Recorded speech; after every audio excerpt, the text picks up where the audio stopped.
Chromosomes दो तरह के होते हैं। पहला होता है पॉलीटी, दूसरा होता है लैम्ब्रश। तो पहले हम बात करते हैं पॉलीटीन की। पॉलीटीन क्रोमोसोम्स के अंदर आपको एक स्पेशलिटी यहाँ पर देखने को मिलेगी कि जो पॉलीटीन क्रोमोसोम्स है वो सबसे पहले ऑब्जर्व कहाँ हुआ था, वो ऑब्जर्व हुआ था सैलिवरी ग्लैंड में। तो उससे पहले हम एक बार क्रोमोसोम के डायग्राम को देख लेते हैं। क्रोमोसोम के डायग्राम में आप देखेंगे क्रोमोसोम का स्ट्रक्चर कुछ इस तरह से होता है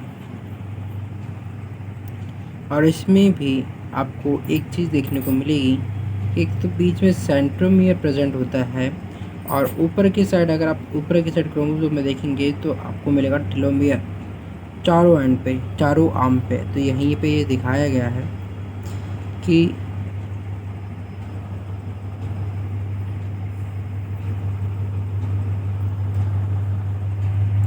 सबसे ऊपर आपको ये आर्म्स दिख रही हैं, ये चार आर्म्स को हम कहते हैं क्रोमेटिड्स। एक क्रोमेटिड्स है, चार आर्म।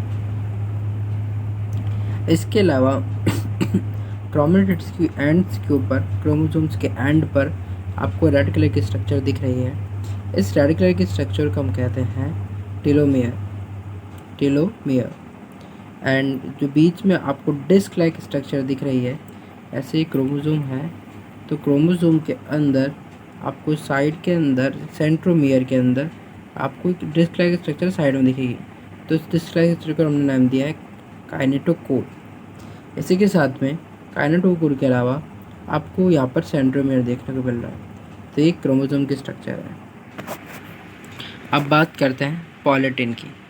पॉलीटिन जो क्रोमोसोम है ये एक स्पेशल टाइप का क्रोमोसोम है जो सबसे पहले देखने को मिला था हमें सैलिवरी ग्लैंड में। इसको हम सैलिवरी क्रोमोसोम्स के नाम से भी जानते हैं क्योंकि ये सैलिवरी ग्लैंड में मिला था सबसे पहले। इसको जो सबसे पहले ऑब्जर्व करा था E.G. बाल्बियनी ने, इसलिए इसको बाल्बियनी क्रोमोसोम भी कहते हैं। इसमें बाल्बियनी रिंग मिलती है। जिस साइंटिस्ट ने इसको ढूंढा था उन्होंने अपने नाम पर इसका नाम रखा क्रोमोसोम का। जो क्रोमोसोम है इसको पॉलीटिन इसलिए कहते हैं क्योंकि इसमें पॉली का मतलब होता है एक से ज़्यादा। तो इसमें बहुत सारे क्रोमोनेमेटा नाम के, जिसको हम DNA कह सकते हैं, वो मिलते हैं। वो क्रोमोनेमेटा आपको मैं आगे डायग्राम में बताता हूँ। तो जो ये पॉलीटिन है इसको इसलिए पॉलीटिन कहते हैं क्योंकि इसमें सबसे ज़्यादातर क्रोमोनेमेटा होते हैं। Each chromosome possesses large number of ribbon like structure. जो आपका पॉलीटिन होता है, तो पॉलीटिन में जैसे क्रोमोसोम है तो उसके स्ट्रक्चर बहुत सारे, एक ही से बहुत सारी थ्रेड लाइक स्ट्रक्चर निकल रही होती है। एक किस कारण से निकलती है? ये निकलती है माइटोसिस, जिसको बोलते हैं हम एंडोमाइटोसिस डिवीज़न के कारण, न्यूक्लियस के, है ना। ठीक है। Polytene of giant chromosome is achieve by replication of DNA several time without nuclear division. तो इसमें न्यूक्लियर डिवीज़न नहीं होता है, इस कारण से जो थ्रेड लाइक स्ट्रक्चर है बहुत सारी निकल जाती हैं। और एक क्रोमोसोम का जो जॉइंट क्रोमोसोम है वो आपके न्यूक्लियर डिवीज़न के कारण होता है, इसमें क्योंकि इसमें DNA का रेप्लिकेशन होता है।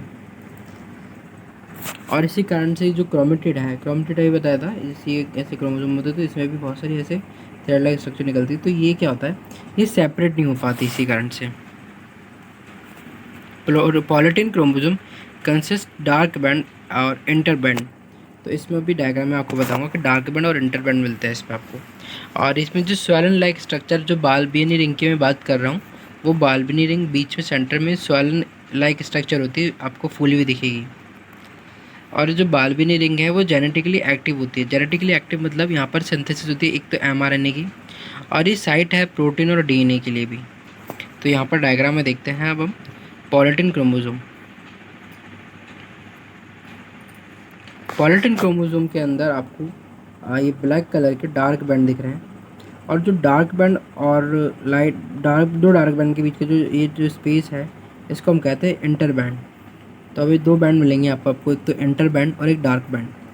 साइड में आप एक चीज़ आप यहाँ पर नोटिस करेंगे कि इधर एक स्ट्रक्चर बन रही है यहाँ पे ऐसी, रिंग लाइक स्ट्रक्चर। इस रिंग लाइक स्ट्रक्चर हम कहते हैं बाल्बिनी रिंग।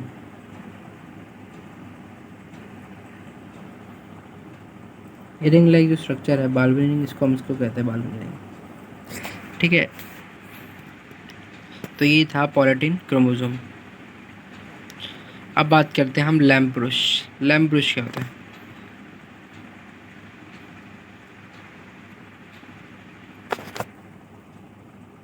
सबसे पहले आपको एक स्ट्रक्चर इस तरह से दिख रही होगी, है ना। इन पे लैम्प ब्रुश, एक ब्रुश जैसे स्ट्रक्चर आपको दिख रही है, ये वाले स्ट्रक्चर की बात कर रहा हूँ मैं। तो इस स्ट्रक्चर में आप एक बात नोटिस करोगे कि एक ब्रुश लाइक स्ट्रक्चर जिसमें आपको लूप दिख रहे हैं, लूप लाइक स्ट्रक्चर यहाँ पर आपको देखने को मिल रही है। ये लूप लाइक स्ट्रक्चर की बात कर रहा हूँ मैं। तो जो लूप लाइक स्ट्रक्चर है यही लैम्प ब्रुश है। इसे लैम्प ब्रुश इसलिए कहते हैं क्योंकि जो ये क्रोमोसोम का स्ट्रक्चर है वो ब्रुश लाइक स्ट्रक्चर है। और वो कौन सा ब्रुश? जो कि आपके कैरोसिन लैम्प को साफ़ करने में काम आता था। तो ये जो लैम्प ब्रुश है इसमें आपको, इस डायग्राम को मैंने यहाँ पर लार्ज कर दिखाया है। इस डायग्राम को, जो इस डायग्राम है, इन डायग्राम को लार्ज करा मैंने। तो सबसे पहले आपको ये ब्रुश लाइक स्ट्रक्चर दिख रही है, इसकी बात कर रहा हूँ मैं, इसकी, है ना। ये दोनों जो लूप है, इन दोनों लूप की बात कर रहा हूँ। तो देखो लूप के सेंटर में आपको एक स्ट्रक्चर दिख रही होगी, ये स्ट्रक्चर डीएनए की है। इसको हम डीएनए कहते हैं।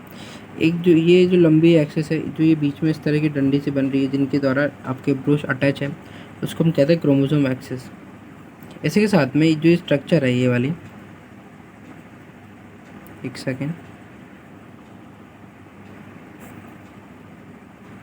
जो ये छोटे छोटे से स्ट्रक्चर आपको दिख रही है साइड में डीएनए के साथ साइड में, उससे हम कहते हैं आरएनए प्रोटीन। आरएनए और प्रोटीन का ये मैट्रिक्स है, बहुत सारे आरएनए प्रोटीन यहाँ प्रेजेंट होते हैं। इसी के अलावा साइड में ये क्रोमेटिड है, ये क्रोमेटिड है ना, ये क्रोमेटिड की बात कर रहे हैं ना, ये क्रोमेटिड। तो ये स्ट्रक्चर है लैम्प ब्रुश की। अब लैम्प ब्रुश को समझना ज़्यादा आसान हो जाएगा। तो लैम्प ब्रुश वो है, एक स्पेशल टाइप का क्रोमोसोम होता है ना। ये ब्रुश लाइक स्ट्रक्चर होती है क्योंकि ये क्लीनिंग चिमनी, जो चिमनी को साफ़ कर देते हैं और कैरोसिन लैम्प को साफ़ कर देते हैं, उस तरह की इसकी अपीयरेंस होती है ब्रुश जैसी। ये सबसे पहले आपको ओ साइट में मिला था शार्क के, और इसी के साथ में ये एम्फीबिया,